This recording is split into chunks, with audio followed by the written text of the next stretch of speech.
وَلْتَكُنْ مِنْكُمْ أُمَّةٌ يَدْعُونَ إِلَى الْخَيْرِ وَيَأْمُرُونَ بِالْمَعْرُوفِ وَيَنْهَوْنَ عَنِ الْمُنْكَرِ وَأُولَئِكَ هُمُ الْمُفْلِحُونَ. Baik Ustaz, sekarang kalau mau menikah, bagaimana caranya kalau orang tidak pacaran? Ada rahasianya. Ada 3 poin besar di dalam hukum fikih kita. Tanpa pacaran bisa nikah, bisa tahu siapa dia. Gak perlu saya buka jilbabnya, lihat rambutnya. Gak perlu harus tes dulu, cek dulu, pacaran setahun gak perlu. Gimana caranya? Itu sudah hukum syar'i. Allah turunkan dari langit. Ada 3 hal yang mendasar. Ibu-ibu boleh lakukan, bapak-bapak boleh lakukan.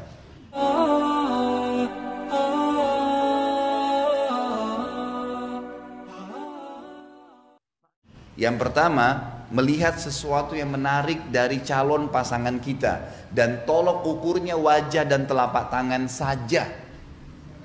Itu hukum syar'i begitu. Wanita kalau dinazar, dilihat wajah dan telapak tangan. Itu tolok ukur. Kata ulama fikih, ini ilmu fikihnya ya, bukan dari saya. Hukum agama menjelaskan wajah itu memberikan simbol dari kepala sampai ke perutnya, dan telapak tangan memberikan simbol dari kemaluan sampai ke kakinya.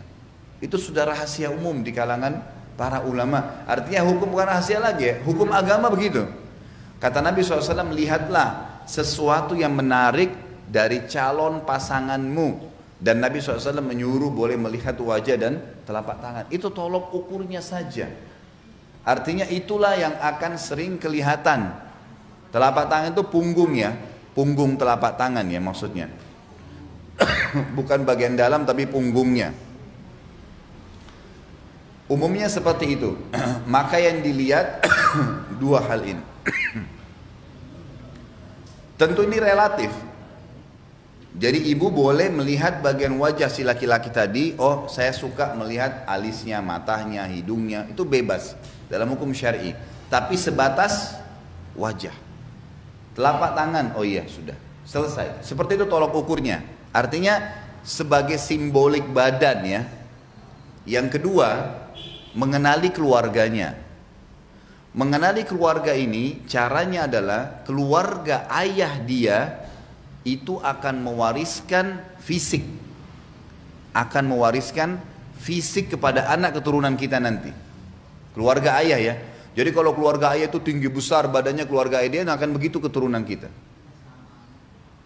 Enggak, ini secara global bu. Kita jangan ambil gini. Kita kalau nilai sesuatu jangan substansial, nggak bisa. Kita kalau nilai sesuatu tuh cabang-cabang, nggak bakal selesai masalahnya. Ini global. Kalau orang semuanya ya, di Indonesia umumnya makan kerupuk. Enggak semua. Memang enggak semua, tapi umumnya orang makan. Ini global, sifat global. Yang keluar ini pengecualian, gitu kan. Jadi saya bicara masalah global. Ini hukum syar'i begitu. Dan ini sudah dipraktekin, ini bukan karangan dari saya, gitu kan. Ini sebuah hukum. Kemudian keluarganya itu diambil daripada hadis Bukhari. Ini kasus terjadi. Ada sahabat kulitnya putih, laki-laki, istrinya putih. Menikah, begitu hamil, melahirkan istrinya, anaknya kulitnya hitam. Hitam kelam anaknya. Hitam kayak orang Afrika, gitu kan. Itu hadis sahih. Lalu si suami spontan, kalau cuman gelap sedikit mungkin ini dia putih, istrinya putih, ini hitam kelam, gitu kan.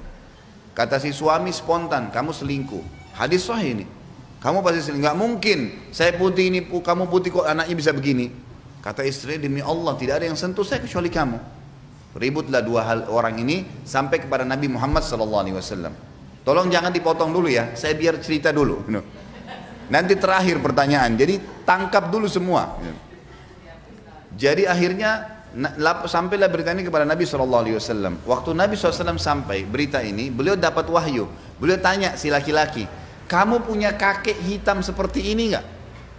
Kata si laki-laki apa? Ada, dan masih hidup orangnya. Kata Nabi, ini keturunannya itu. Artinya apa? Makanya sering kita temukan ibu sama ayah beda wajahnya dengan anaknya. Sering ketemu nggak? Ini dari kakek-kakeknya, dari keluarga, dari pihak ayah, ibu atau ayahnya. Ini hukum ya. Hukum syar'i artinya apa?